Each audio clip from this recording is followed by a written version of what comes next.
right, set up the overlay. This is it, guys. The final match of the final match. Spawning in the bottom right position of the map, that is Akalon Wastes. Playing as the blue Zerg player from Team Startail, it is Life. And spawning in the top left position as the red Terran player from Team Acer, it is INnoVation. So, INnoVation just, I mean, he turned it up to another level and just smashed Life's face in that last game on Star Station. Did exactly what he needed to do. Can he do it again this game? That is what remains to be seen as Life. Well, I assume he's going to do the same thing that he's done all throughout today's games. Just macro. And by that I mean, because I said that, he's going to be very, very aggressive. But Barracks is on the way for INnoVation. Starting to gas, so it looks like it's going to be Reaper again. And let's see what exactly he wants to do here. He's probably going to hatchery first. So I don't know if there's anything that we've seen so far in this series that's really a giveaway to any type of weird strategy, except for the way that INnoVation handles his Widow Mine usage. So instead of building mines, he puts his gas a little bit earlier into medevac production and also into his upgrades at the cost of obviously getting the Widow Mine. So this allows him, when he gets his armory for the 2-2, to immediately go into Thor's, which is kind of neat, but also weird. We're also seeing, once again, of course, that hatchery into gas, into pool for Life. This is just what he likes to do. Get the Zergling speed as fast as humanly possible. The Reaper is on the production tab. It's going to be coming out in about 20 or so seconds. Now, I wonder if Life actually tries to make a big attack. He did a lot of aggressive play versus 4GG, but we haven't really seen much of it versus INnoVation. And, yeah, Reaper comes out. It is here. So, let's see if INnoVation can make anything happen with this Reaper. Also, just a quick brief point. He's not, well, I stated that INnoVation and 4GG are in the same group for DreamHack Winter. Life is, while also playing in DreamHack, is not actually going to be in that group. So I think he's actually in the same group as MMA and Pulp. But the Reaper is going to come up now, looking for somewhere to do a little bit of damage. And there we go. Let's see if he can do anything. The one drone taking some damage, and the Reaper doesn't get anything. Very nice from INnoVation. I mean, excuse me, from Life. He's to try to get him. INnoVation's keeping the Reaper alive, which is nice, but not really able to get anything significant done as far as damage. But Queens come out. Zergling speed's almost halfway done, and this is just really nice because it's a way. It's like you get an INnoVation's face and you say, I'm getting fast Zergling speed. You can do what you will with that information, but there's a possibility that I could attack you or do absolutely nothing at all. And so far, it's been nothing at all.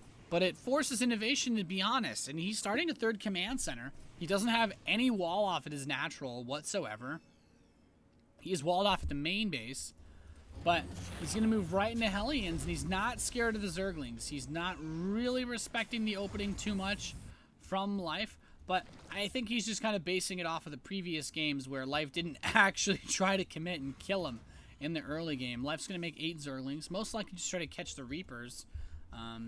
He's going to move it to a total of 12 Lings. I don't think that's going to do too much.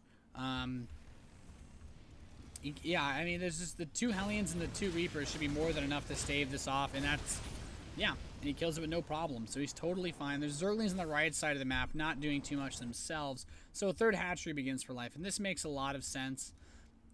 I'm kind of just waiting for him to go back onto mining the gas and then just do the double evolution chamber thing that he's been doing, because that's probably one of the best ways to open in Zerg versus Terran.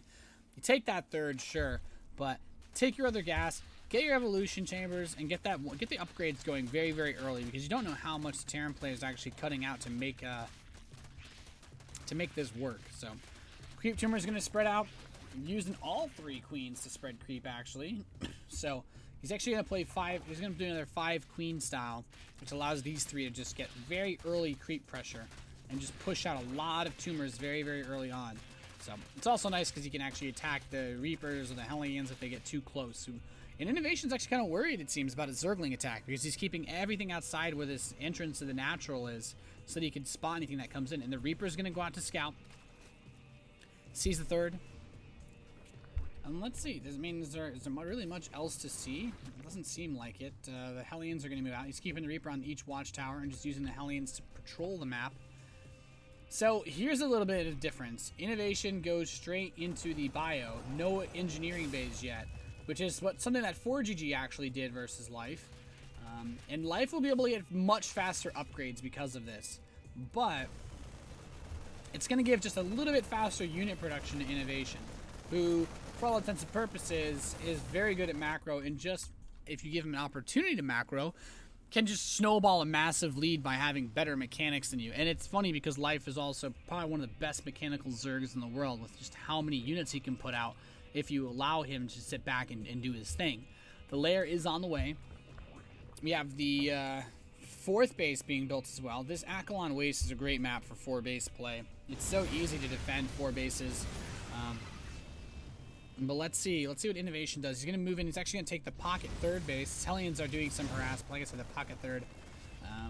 Queen's trying to zone away. No real luck there yet. Medivacs are coming in. And this is not the most... I mean, this is just a very, very standard vanilla build. And still no add-on on the factory. So I have to assume that he's just going to play this Bio Thor style again. And I'm wondering if this is INnoVation turning over a new leaf. I haven't seen him play any TVZ recently. Except for these, really. So it is kind of neat to see as he takes this out. He only played Terran versus Terran in the games that I saw him play in the finals for the GSTL. But now the Marines are coming out. He's going for this big, big throng-like push. The Zergling comes in to check at the perfect time when there's absolutely nothing here. And Marines can come hold this off. The Hellions actually come back to kill the Zergling since they can catch up to the bio very quickly. And let's see what INnoVation can do here. The Spire is almost halfway done. The Creep, you could try to scan and pick them off. What the hell? I don't know what that was. But, he's going to move in now. I think he accidentally killed some of his own Banelings. That could end up really hurting him. There's no Baneling speed. Does get a good detonation, though. Lifts up what he can and will boost away. But that was weird. He killed some of his own Banelings. Unless he got the Reaper. Unless the Reaper ran over there. Maybe he I don't know. It looked like 4 Banelings died, but whatever. Actually, let's see how many Banelings have died. Oh, I guess it only counts as units killed, not detonated to attack. The Zerglings are here to protect the 4th base, though. This 4 medevac drop shouldn't do too much damage. Everything is unloading. The Thor production has begun. The Marines are stimming with the medevacs to protect them. It's very nice. He's taking a lot of damage on the medevacs themselves, so you will have to lift up and run away. The Thors are continuing to be put out. Like I said, I mean, so this Thor thing that INnoVation's been doing, it feels really weird. It's great for defending against attacks, 100%. But it's very interesting to see the way that this is kind of working with his upgrades, because he's got good upgrade timings. He's putting out constant medevacs, and I guess his goal is just saying that he'd rather try to split Marines than build Widow Mines and pray for magic shots. But Thors don't really seem to pack that oomph until you've got about 3 or 4 of them, and they can start just absolutely spraying the hell out of the Mutalisks, because you get like 3 Thors, you're going to start one-shotting Mutalisks. Even if they're not clumped, you're going to have so much better fighting power versus them. And it's just something that is so difficult to actually acquire in the beginning of the game, since usually Life just has so many Zerglings, he's just going to overwhelm you with pure numbers rather than anything composition-based. Because normally you'd say, oh yeah, Marines beat Zerglings, but when you have Life's Zerglings, there's so many of them that you don't. You need something else. You need something extra. So the Thors are good because they can tank and they can help versus the Mutas, but you need to target fire with them. And now the second Thor is here. I think 2 Thors is the minimum. If you want to push with Thors, you got to have 2. because just one is praying that they'll detonate their banelings on it, and that's too much. It's too much to ask for. I like this little bit of a bait. The Thors are here. I mean, Thor's one-shot Zerglings, so they got that going for them, I suppose. But he's picking out these creep tumors. Very, very nice. I like this. INnoVation's just trying to bait out Life because he knows if he steps on that creep, Life is so good and he will engage so quickly on you. But here he comes. He's going to have to load up in these medevacs and get away. The Thors are here. Get some shots off on the Mutalisks. Almost unleashing those javelin missiles.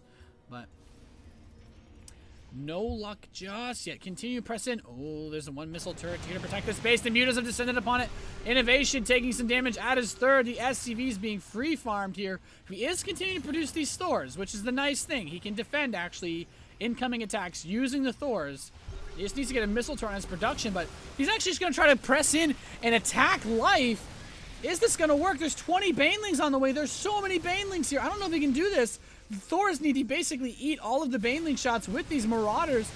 Is it going to work? Can he make it work? Here comes everything. He's trying to split the Marines. The Banelings are moving in. The Mutalisks are coming back.